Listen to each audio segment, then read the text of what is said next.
Dear learners, நம்ம இந்த செஷனில் எதை பற்றி பார்க்க போகிறோம் அப்படின்னா ரைட் இஷ்யூ ஆஃப் ஷேர்ஸ் பற்றி தான் பார்க்க போகிறோம். ப்ரீவியஸ் செஷனில் போனஸ் ஷேர்ஸ்னால் என்ன, அதோட அட்வான்டேஜஸ் டிஸ்அட்வான்டேஜஸ்லாம் பார்த்தோம். இந்த செஷனில் ரைட் இஷ்யூனா என்ன, அதோட அட்வான்டேஜஸ் டிஸ்அட்வான்டேஜஸ் பற்றி தான் பார்க்க போகிறோம். வாங்க செஷனுக்குள்ளே போகலாம். ரைட் இஷ்யூ ஆஃப் ஷேர்ஸ் அப்படின்னா என்னென்னா, ஒரு கம்பெனி அவங்களோட கேபிட்டலை ரைஸ் பண்ணணும் அப்படின்னா ஷேர்ஸ் மூலமாக ரைஸ் பண்ணுவாங்க. இந்த ஷேர்ஸ் இஷ்யூ பண்ணுறதுல ஒரு மெத்தட் தான் இந்த ரைட் ஷேர் இஷ்யூ அப்படின்னு நம்ம சொல்லுவோம். இந்த ரைட் இஷ்யூவில் என்ன பண்ணுவாங்க அப்படின்னா, கம்பெனியோட எக்ஸிஸ்டிங் ஷேர் ஹோல்டர்ஸ்க்கு அடிஷ்னலாக ஷேர்ஸை பர்ச்சேஸ் பண்ணுறதுக்கு, அதாவது டிஸ்கவுண்டட் ப்ரைஸில் பர்ச்சேஸ் பண்ணுறதுக்காக இந்த ரைட் இஷ்யூ பண்ணுறாங்க. அதாவது நம்ம செகண்டரி மார்க்கெட் மூலமாக பர்ச்சேஸ் பண்ணாமல் டைரெக்டாகவே பர்ச்சேஸ் பண்ணிடலாம். நம்பர் ஆஃப் அடிஷ்னல் ஷேர்ஸ் எதை பேஸ் பண்ணி இருக்கும் அப்படின்னா, அவங்களோட எக்ஸிஸ்டிங் ஹோல்டிங்கை பேஸ் பண்ணி இருக்கும். இந்த ரைட் இஷ்யூவோட பிரைமரி அப்ஜெக்டிவ் என்ன அப்படின்னா, கார்பரேட்டுக்கு ஃபண்டை ரைஸ் பண்ணுறது. எதுக்காக ஃபண்ட் ரைஸ் பண்ணுவாங்க அப்படின்னா, எக்ஸ்பென்ஷனுக்காக இருக்கட்டும், இல்லை டெட் ரீபேமெண்ட்டாக இருக்கலாம், இல்லை ஃபைனான்சிங் நியூ ப்ராஜெக்ட்ஸாக கூட இருக்கலாம். So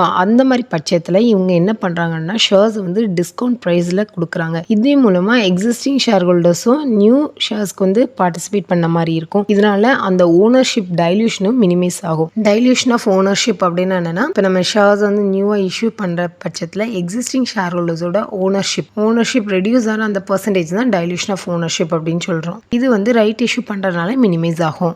reasons for issuing right issues, அதாவது என்ன ரீசனுக்காக இந்த ரைட் இஷ்யூ ஆஃப் ஷேர்ஸை ஒரு கம்பெனி கொண்டு வராங்க அப்படின்னா, இப்போ ஒரு கம்பெனி அவங்க பிஸ்னஸ் எக்ஸ்பேண்ட் பண்ணுறாங்க அப்படின்னா கண்டிப்பாக அவங்களுக்கு அடிஷ்னல் கேபிட்டல் தேவைப்படும். ஏன்னா அவங்க பே ஆஃப் டெட், அதாவது கடனை அடைக்க வேண்டியிருக்கும், இல்லை எக்யூப்மெண்ட் பர்ச்சேஸ் பண்ணுற மாதிரி இருக்கும், இல்லை அனதர் கம்பெனி நம்ம அக்வயர் பண்ணுற சிச்சுவேஷன்ஸ் எல்லாமே வரும். அந்த மாதிரி டைமில் என்ன பண்ணுறாங்க அப்படின்னா, நம்ம டெட்டை ஆட் பண்ணுறதுக்கு பதிலாக அவங்க எதை ப்ரிஃபர் பண்ணுறாங்க அப்படின்னா ஈக்விட்டி. எதுக்காக அப்படின்னா, டு அவாய்ட் இன்ட்ரெஸ்ட் பேமெண்ட். ஏன்னா டெட் நம்ம கடன் வாங்குறோம் அப்படின்னா கண்டிப்பாக இன்ட்ரெஸ்ட் பே பண்ணி ஆகணும். அதுக்கு பதிலாக தான் இவங்க என்ன பண்ணுறாங்கன்னா, இந்த ரைட் இஷ்யூ யூஸ் பண்ணுறாங்க. இப்போ ஈக்விட்டி ஷேர்ஸை நம்ம ரைஸ் பண்ணுறதுனால இந்த ரைட் இஷ்யூ தான் quick and easy way for capital expansion. So அதனால் ப்ராஜெக்ட்டுக்கு நம்ம எடுக்கச்சில் டெட் ஃபினான்சிங் அதெல்லாமே சில நேரம் அன்அவைலபிளாக இருக்கும், இன்அப்ராப்ரியேட்டாக இருக்கும், இல்லைனா எக்ஸ்பென்சிவாக கூட இருக்கும். அந்த மாதிரி பட்சத்தில் நம்ம கம்பெனி என்ன பண்ணலாம் அப்படின்னா, ரைட் இஷ்யூ ஷேர்ஸ்க்கு போகலாம். அது போக கம்பெனி அவங்களோட டெட் ஈக்விட்டி ரேஷியோவை இம்ப்ரூவ் பண்ணணுன்னாலும்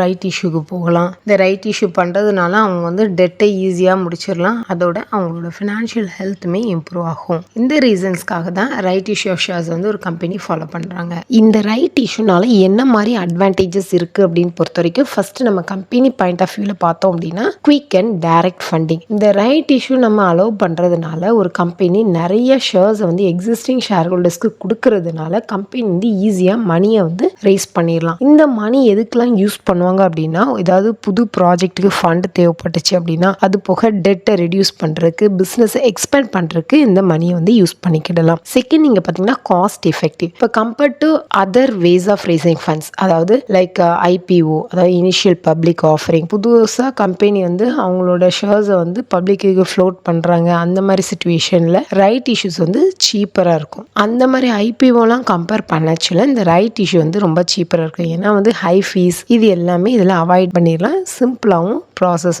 முடிச்சிடலாம். அடுத்து பார்த்தீங்கன்னா ஓனர்ஷிப் கண்ட்ரோல். இப்போ எக்ஸிஸ்டிங் ஷேர் ஹோல்டர்ஸ்க்கு நம்ம ஃபஸ்ட்டு சான்ஸ் கொடுக்கறதுனால கம்பெனி நியூவாக இன்வெஸ்டர்ஸ் வர்றது தடுக்கப்படுது. ஏன்னா புது இன்வெஸ்டர்ஸ் இருக்கிறதுனால அவங்களுக்கு கம்பெனிக்கோட கண்ட்ரோல் பவரை கொடுக்க முடியாது. Advantages for share holders. So share holders point of வியூவில் என்னென்ன அட்வான்டேஜஸ் இருக்குன்னு பார்த்தீங்கன்னா, first exclusive opportunity. Share holders first chance, அதாவது அவங்களுக்கு டிஸ்கவுண்டட் ப்ரைஸில் நிறைய ஷேர்ஸை வாங்கிக்கிடலாம். ஏன்னா எக்ஸிஸ்டிங் ஷேர் ஹோல்டர்ஸ்க்கு தான் இந்த ரைட் இஷ்யூ அலோவ் பண்ணுறாங்க அட் லோவர் காஸ்ட். அடுத்து பார்த்தீங்கன்னா ஓனர்ஷிப் ஸ்டெபிலிட்டி. இந்த ரைட் இஷ்யூவில் நம்ம பார்ட்டிசிபேட் பண்ணுறதுனால ஷேர் ஹோல்டர்ஸ் அவங்க ஓனர்ஷிப் பர்சன்டேஜ் இது எல்லாமே என்ன பண்ணிக்கலாம்னா சேமாக, அதாவது எப்படி முதல்ல இருந்தாங்களோ அதே அளவுக்கு ஈக்குவல் ஓனர்ஷிப் இருந்துக்கிடும். Discounted share price. இந்த ரைட் இஷ்யூ நம்ம பண்ணுறதுனால எக்ஸிஸ்டிங் ஷேர் ஹோல்டர்ஸ்க்கு புதுசாக ஷேரை லோ ப்ரைஸில் வாங்கிக்கலாம் then the current market price. So இதனால அவங்களுக்கு இன்வெஸ்ட்மெண்ட் ஆப்பர்ச்சுனிட்டி அதிகமாக இருக்கும். This are all the advantages of right issue.